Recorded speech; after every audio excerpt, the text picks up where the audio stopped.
Bueno, buenas tardes, mis queridos hermanos. Estamos aquí transmitiendo en vivo por por la página Respuestas al Arminianismo. Mi nombre es Johannes Bogerman, ese es mi seudónimo. La pregunta es, ¿la gran tribulación de Mateo 24, versículo 21, se cumplió? Este tema ha ocasionado hoy en día mucho debate, sobre todo por personas dispensacionalistas que afirman de que la gran tribulación tendrá lugar cuando la iglesia, una vez raptada a los cielos, el anticristo ejecutará sus terribles eh, persecución en contra del pueblo judío y por los cristianos tibios que quedarán aquí en la tierra. Todos sabemos, según este gran teólogo católico que se convirtió al protestantismo, me refiero a Francisco La Cueva, en su obra Escatología, donde él afirmaba de que el Espíritu Santo sería quitado, en este caso de la tierra, sería quitado de la tierra al momento de Jesús venir a buscar a su iglesia y los arrebatará o los raptará para que la iglesia o los cristianos del primer siglo y los cristianos, en este caso de estos tiempos, no pasen por lo que se conoce por la gran tribulación. Ahora bien, muchos dispensacionalistas, con su creencia en un rapto pretribulacional, afirman que este suceso muestra claramente que esta gran tribulación no fue cumplida y que sería cumplida cuando el anticristo ejecute esa tribulación en contra de los judíos y que la iglesia no estará en la tierra al momento de esta tribulación narrada aquí en Mateo 24, versículo 21. Y el pasaje paralelo es Marcos capítulo 13, versículo 19. Mateo capítulo 24, versículo 21 dice, porque habrá entonces gran tribulación, cual no la ha habido desde el principio del mundo hasta ahora, ni la habrá. Bueno, el maestro erudito teólogo y protestante José Grau dijo, la interpretación de un rapto pretribulacional incorporada por Scofield y los dispensacionalistas a su sistema fue un invento de los jesuitas Rivera y Belarmino para salir del paso de la exégesis de los reformadores y demás discípulos, invento que luego pasó a la iglesia anglicana, de esta iglesia a Darby y por vía de Darby llegó luego hasta la Biblia anotada de Scofield. Ciertamente llamar a todo este sistema de interpretación la más antigua extraña bastante atrevimiento, por no decir otra cosa, según en las palabras de este erudito teólogo José Grau. El hermano o amigo dice Ángelo Sebastián Gómez, dice, hola, Dios te bendiga, mi estimado amigo. Eh, Siguiendo más adelante, al hacer esta afirmación José Grau, él, él llama la atención de que el dispensacionalismo nació en este caso por este sistema de interpretación, nació por los jesuitas Rivera y Belarmino. Nosotros para ver lo que dice Jesús aquí en Mateo 24, versículo 21, es lo que nosotros conocemos en hermenéutica como eh, la interpretación desde el contexto histórico gramatical. Debemos recordar también y debemos tener presente que, que Jesús tenía tres oficios: el oficio como rey, el oficio como sacerdote y el oficio como profeta. Eh, Uno de los oficios de Cristo aquí en Mateo 24 es el oficio profético. Por ejemplo, en varias partes de la escritura, sobre todo aquí en Mateo, el capítulo 21, el capítulo 21, versículo 11, nos dice: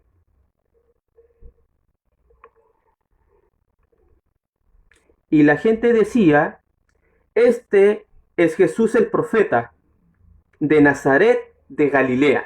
Es decir, la gente de aquel entonces sabía que Jesús tenía un lenguaje al hablar, al comunicarse, que era distinto a lo de los saduceos, al mensaje que proclamaban los fariseos de aquel entonces, y la gente misma se daba cuenta de que Jesús tenía o poseía autoridad, y esta autoridad lo hacía ver a él como un profeta muy destacado de aquel entonces. También, por ejemplo, podemos ver que Nicodemo, ¿cierto? En el capítulo 3 de San Juan, él, él vio en Cristo y lo reconoció en el capítulo 3 de San Juan como un maestro. Y debemos recordar que Nicodemo era era un maestro de la ley, era miembro del Sanedrín. Entonces, y sin embargo, él reconoce a Jesús como maestro. En Lucas capítulo 7, versículo 16, también nos encontramos cómo las personas de aquel entonces reconocían a Cristo como un profeta. Y aquí en el discurso presente de Jesús en Mateo 24, Jesús emplea un lenguaje profético. Un lenguaje profético. Por ejemplo, el versículo 29 de aquí de Mateo 24 nos dice: e inmediatamente después de la tribulación de aquellos días, el sol se oscurecerá y la luna no dará su resplandor, y las estrellas caerán del cielo y las potencias de los cielos serán conmovidas. Eso dice Mateo capítulo 24, versículo 29. Este es un lenguaje, por decirlo de alguna forma, clásico en la boca de los profetas. En Daniel, Ezequiel, el profeta Amós, el profeta Joel, empleaban casi la misma terminología o el mismo lenguaje, así como Jesús lo empleó aquí en Mateo 24. Este lenguaje profético de Jesús no es algo nuevo en la boca de algún profeta. Por ejemplo, Isaías, profetizando la caída de Babilonia a los medos en el año 539 antes de Cristo, escribió: he aquí, el día de Jehová viene, terrible y de indignación y ardor de ira, para convertir la tierra en soledad y raer de ella a sus pecadores. Por lo cual las estrellas de los cielos y sus luceros no darán su luz, y el sol se oscurecerá al nacer, y la luna no dará su resplandor. Aquí nos podemos ver cómo el profeta da unas características de lo que ocurriría al, al reino de Babilonia. Entonces, aquí Isaías está empleando un lenguaje profético como lo empleó Jesús. Y dice una, unas palabras muy notables. Por ejemplo, dice que la estrella de los cielos y sus luceros no darán su luz, y el sol se oscurecerá al nacer, y la luna no dará su resplandor. Entonces aquí vemos cómo Isaías predice o profetiza la caída de Babilonia por medio de los medos. Entonces, y ese juicio ocurrió, o sea, ese juicio fue cumplido. El profeta también Amós igualmente predijo la ruina de Samaria por el año 722 a.C. Acontecerá en aquel día, dice Jehová el Señor, que hace que se ponga el sol a mediodía y cubrirá de tiniebla la tierra en el día claro.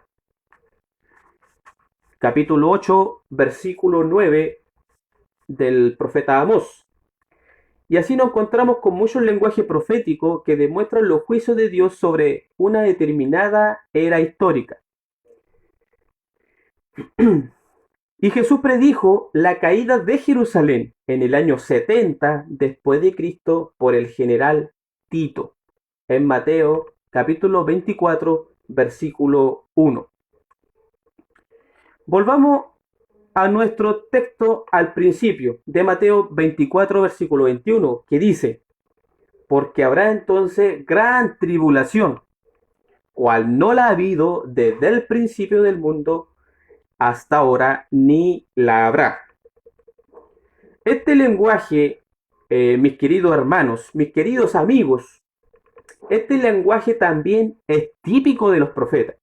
Por ejemplo, el profeta Ezequiel, hablando acerca del juicio de Dios que recaería en Jerusalén por medio de Nabucodonosor, dice lo siguiente: y haré en ti lo que nunca hice, ni jamás haré cosa semejante a causa de tus abominaciones.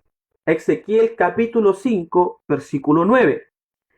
Obviamente este juicio sobre Jerusalén no fue el único. Tampoco refleja que Dios jamás castigaría a Jerusalén con penas terribles. La profecía utiliza lenguaje hiperbólico que denota gran magnitud, no de que nunca sería irrepetible, ya que como bien sabemos, la destrucción de Jerusalén se repitió en el año 70 después de Cristo. Y el mismo lenguaje profético podemos leer en el libro de Joel, capítulo 2, versículo 2. Día de tinieblas, dice el profeta, y de oscuridad, día de nube y de sombra. Como sobre los montes se extiende el alba, así vendrá un pueblo grande y fuerte. Semejante a él no lo hubo jamás, ni después de él lo habrá en años de muchas generaciones. Aquí Joel, el profeta, está hablando del ejército asirio. La pregunta es, ¿Joel está diciendo que jamás nunca vendría una nación más fuerte, más poderoso que Asiria? Obviamente que no. Roma fue mucho más fuerte, mucho más poderoso que Asiria. Por tanto, es claro el sentido hiperbólico en boca de los profetas. Simplemente Joel está diciendo que aquella nación era de cualidades poderosas y que podría destruir en grandes proporciones a Israel.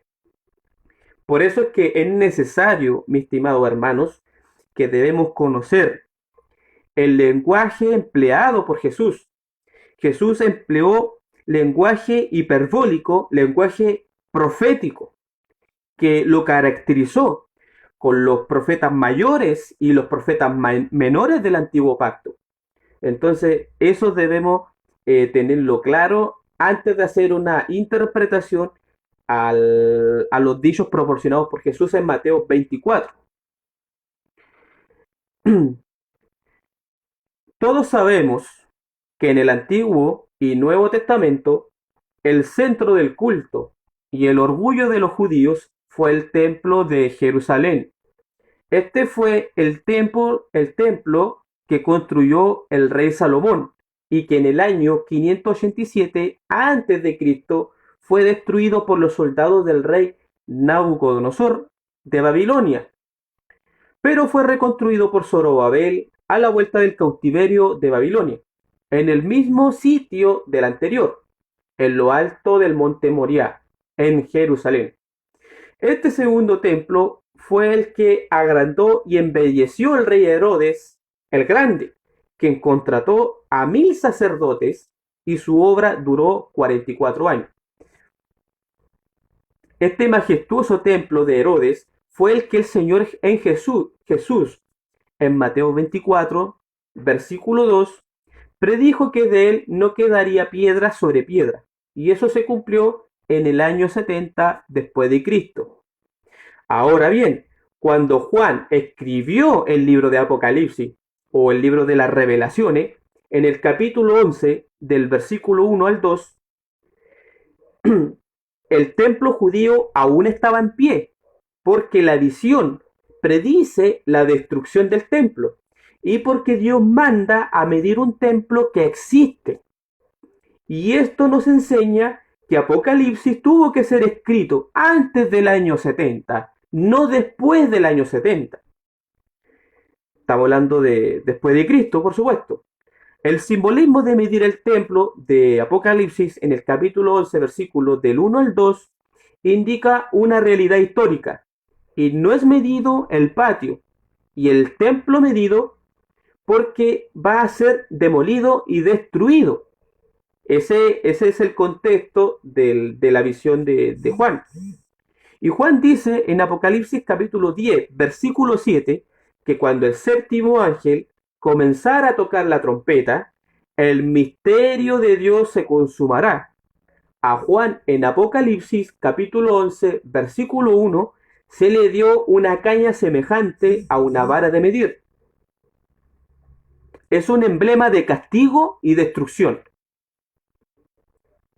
Y esto lo podemos, hermanos y queridos amigos, corroborar, por ejemplo, en el libro de Lamentaciones, capítulo 2, versículos 7 al 8, donde Dios dice: Jehová determinó destruir el muro de la hija de Sión, extendió el cordel y no retrajo su mano de la destrucción. En Amós capítulo 7, versículos 6 al 9, el Señor dijo: He aquí, yo pongo plomada de albañil en medio de mi pueblo Israel. No lo toleraré más. Los lugares altos de Isaac serán destruidos. Y en Segunda de Reyes, capítulo 21, versículo 12 al 13, Dios dijo: Y extenderé sobre Jerusalén el cordel de Samaria y la plomada de la casa de Acab. Y en Segunda de Samuel, capítulo 8, versículo 2, dice que David midió con cordel para hacerlos morir. Si se dan cuenta, mis queridos hermanos, mis queridos amigos, el medir tanto a los que adoran como el templo y el altar en Apocalipsis capítulo 11, versículo 1, indica una inminente destrucción en sus días de los lugares más sagrados del judaísmo y de su mismo pueblo. A partir de la destrucción del templo, todo lo que ya había y se hacía quedaba obsoleto ante la nueva gloria de los cielos nuevos y tierra.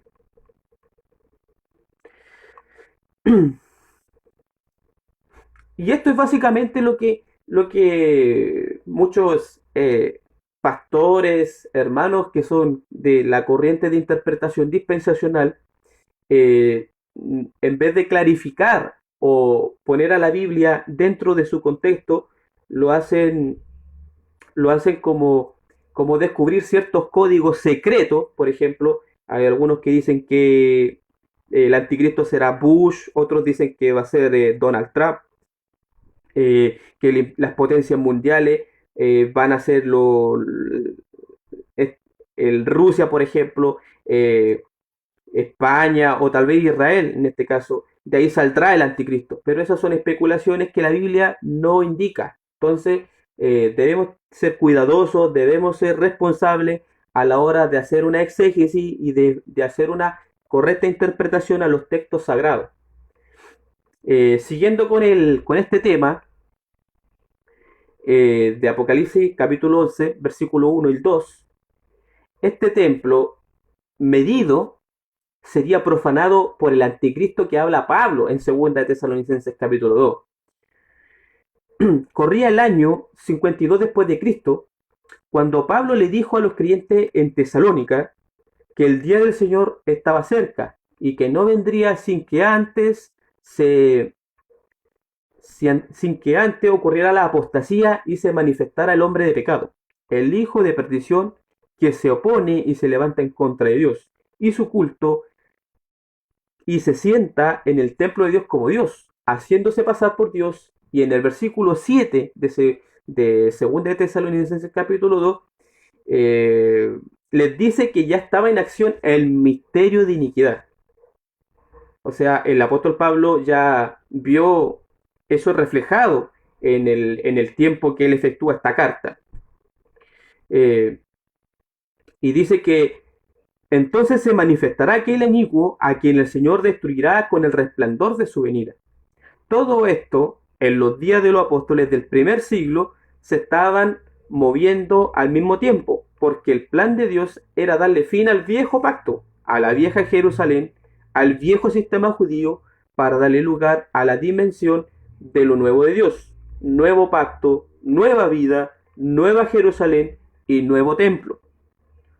En Apocalipsis capítulo 11, versículo 2, a Juan se le dijo que no midiera el patio externo del templo, porque ese lugar le fue entregado a los gentiles que vendrían a volar la ciudad santa en 42 meses. Como ese patio ya estaba profanado por los gentiles, por eso se le dijo a Juan que los dejara aparte o por fuera de la medición. Ya Dios había rechazado ese patio del templo. Ya no era un lugar sagrado, era inmundo porque estaba bajo los pies de los gentiles. La historia nos enseña que los idumeos y celotes eran los dueños de ese patio cuando estalló la guerra de los romanos contra el pueblo judío. Jesús en Mateo 24, versículo 5, le dijo a sus discípulos que no fueran por caminos de gentiles ni entraran en ciudad de samaritanos, que eran los vecinos inmediatos de los judíos. Y también esto lo vemos, por ejemplo, en el libro de Lucas, en el capítulo 21, versículo 24, cuando Jesús dijo que Jerusalén sería hollada por los gentiles.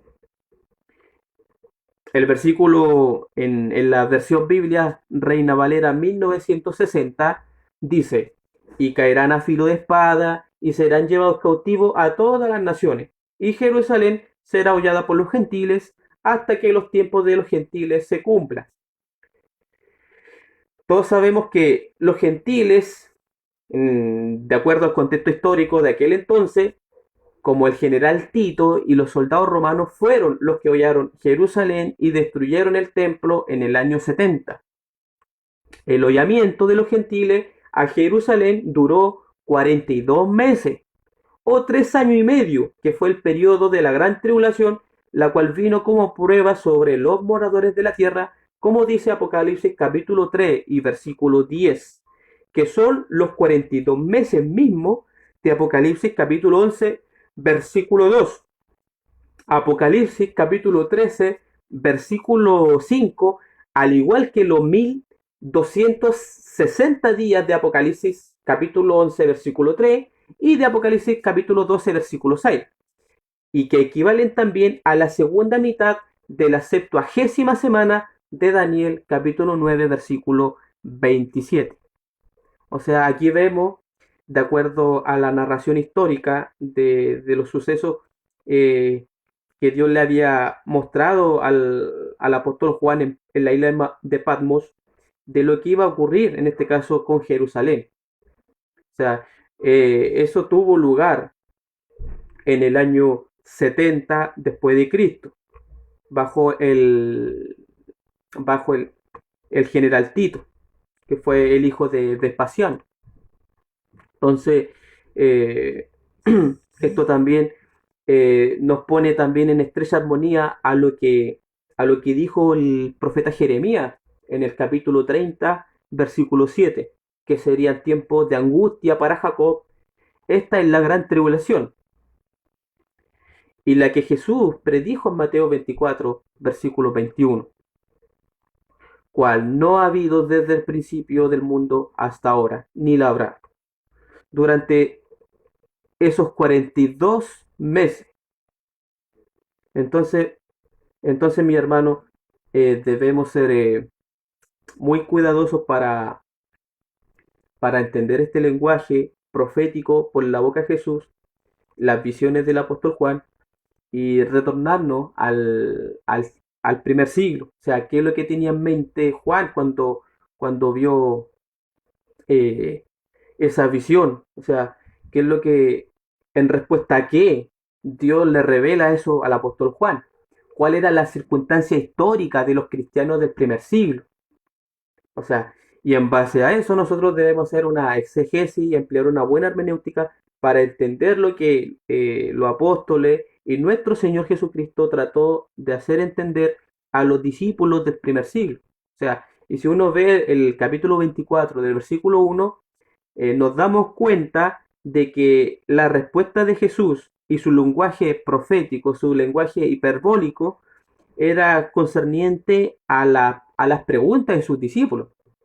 O sea, ese es el contexto del libro de Mateo capítulo 24. Y también, como Jesús era en uno de sus oficios profeta, y que fue ungido como profeta, como sacerdote y rey por el profeta Juan el Bautista en el río Jordán, entonces debemos darnos cuenta de que las palabras de Cristo, el lenguaje que empleó Cristo en Mateo 24, es el mismo lenguaje que empleaban los profetas en el Antiguo Testamento. Por ejemplo, nos damos cuenta que en el Evangelio de San Lucas, capítulo 21, versículo 24, eh, se dice que pisotearon con desprecio eh, Jerusalén. La duración de la guerra de los judíos hermanos contra el ejército romano duró 3 años y medio. La última lucha comenzó cuando Vespasiano, el Vespasiano fue el papá del general Tito, fue enviado por la bestia de Nerón a sofocar la rebelión de los judíos con 70.000 soldados. Entonces, Nerón fue el que incendió, ¿cierto?, la ciudad y luego le echó la culpa a los cristianos, ese mismo Nerón. Y ese evento ocurrió, hermano, a principios del año 67 después de Cristo. Y en agosto del año del 70 después de Cristo, la ciudad y el templo ya era un montón de ruinas. Ahora, es imprescindible notar también que habían personajes dentro de ese escenario, dentro de ese contexto histórico, que no eran cristianos, no eran eh, de una corriente espiritual como el judaísmo. Pero, sin embargo, estas personas que vieron todo este evento dejaron un registro histórico del suceso, de los eventos que ocurrieron en el año 70. Me refiero nada más y nada menos que el historiador judío Flavio Josefo. Él dijo que la gran tribulación tuvo lugar. Eso lo dijo en su obra La guerra y los judíos, tomo 2, página 77.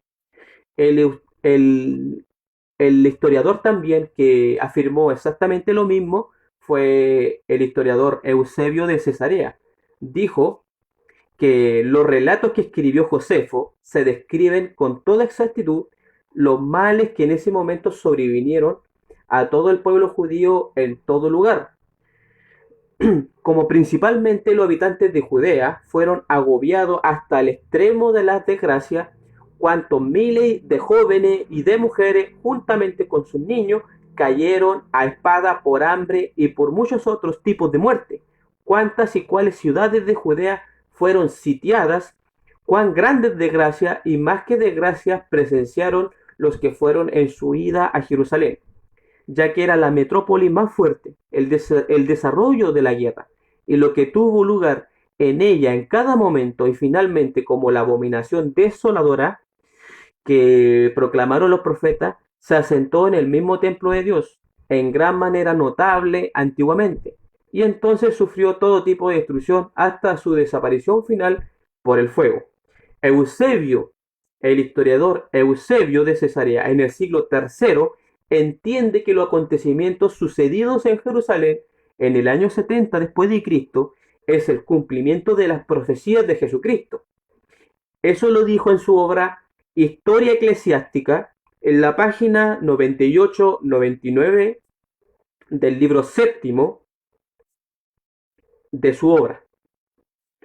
Además, también el historiador Flavio Josefo afirmaba y nos relata de este suceso. En Judea la situación constantemente iba de mal en peor, porque el país estaba infectado con grupos de bandidos e impostores que engañaban a la multitud. Eso lo dice Flavio Josefo en su obra titulada Antigüedades, capítulo 20, del 5 al 5. Y en otra parte también Flavio Josefo nos narra y nos cuenta y nos dice, más encima, impostor y farsante invitaban a la multitud a seguirle al desierto, diciéndoles que le mostrarían maravillas y señales hechos en armonía con los propósitos de Dios. Eso lo dice también en su obra Antigüedades. O sea, aquí nos podemos dar cuenta de las palabras de Cristo cuando decía él en Mateo 24 que vendría mucho en su nombre diciendo yo soy el Cristo. Y Flavio Josefo confirma esto y Flavio Josefo lo vio, fue testigo ocular de este evento en el año 70 y él vio y narra que, que eso efectivamente tuvo lugar. O sea, había gente farsante, impostores, que invitaban a las multitudes a seguirle al desierto diciéndole que les mostrarían maravillas y señales hechos en armonía con los propósitos de Dios. En simples palabras, es como lo dice el erudito teólogo eh,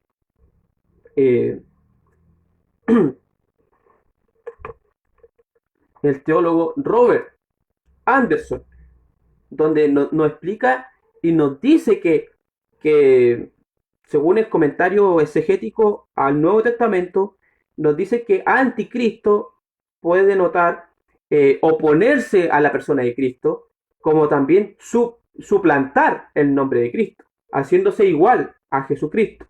O sea, y sin embargo, Flavio Josefo ya veía eso en el año 70 reflejado en el acontecimiento que él vivió y estuvo presencial viendo este acontecimiento de aquel entonces.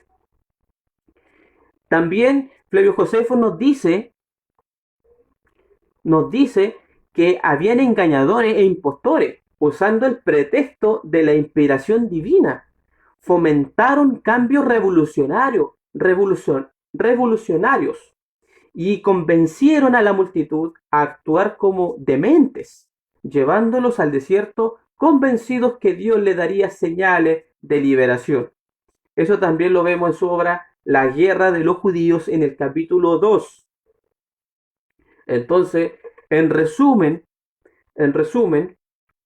esto ya tuvo lugar. O sea, de acuerdo al lenguaje de Cristo, que empleó lenguaje profético, lenguaje hiperbólico, Jesús aquí en Mateo 24 nos dice cuándo tendrá lugar esto, refiriéndose a la destrucción del templo, que fue la gran tribulación.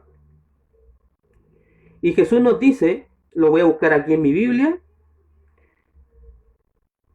nos dice en Mateo capítulo 24,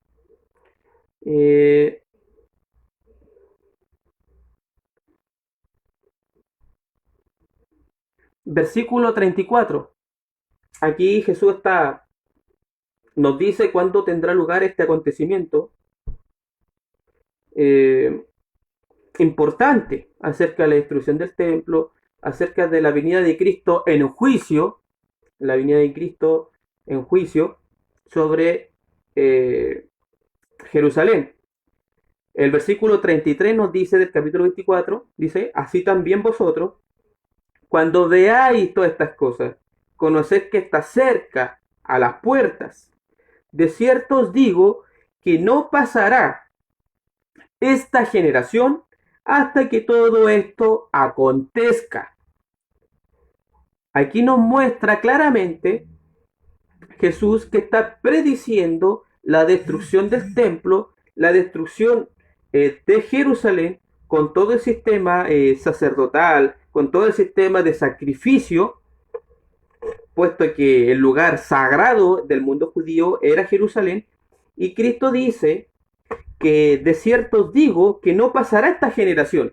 Esta generación se refiere a los cohabitantes del contexto histórico que estaba ahí presente, es decir, a las personas que estaban ahí presentes, a la generación que estaba presente en los tiempos de Jesús. Se refería a ello. No, Jesús no estaba pensando en 2000 años o 3000 años después, porque él dice que, que así también vosotros, cuando veáis todas estas cosas, conoced que está cerca a las puertas. De cierto os digo que no pasará esta generación hasta que todo esto acontezca. O sea, la profecía debía cumplirse la gran tribulación. Además, la palabra gran es superlativo, o sea, denota una magnitud enorme. Entonces no se puede interpretar el pasaje de Cristo y decirse como que la gran tribulación será, en este caso, netamente en el futuro, en un futuro, para que todas esas naciones se reunirán en contra del pueblo judío en Jerusalén y que la iglesia no va a estar presente porque se fue en el rapto. Ese discurso que muchos dispensacionalistas usan no está aquí narrado, aquí en Mateo 24. No está narrado. O sea, Jesús aquí claramente usa lenguaje hiperbólico, lenguaje profético. Por tanto, no podemos especular. Además, esto está relacionado con la venida de Cristo que tuvo lugar cuando Dios en este caso ejecutó su ira, su juicio en contra de Jerusalén por rechazar al Mesías. Por eso es que en otra parte nuestro Señor dijo,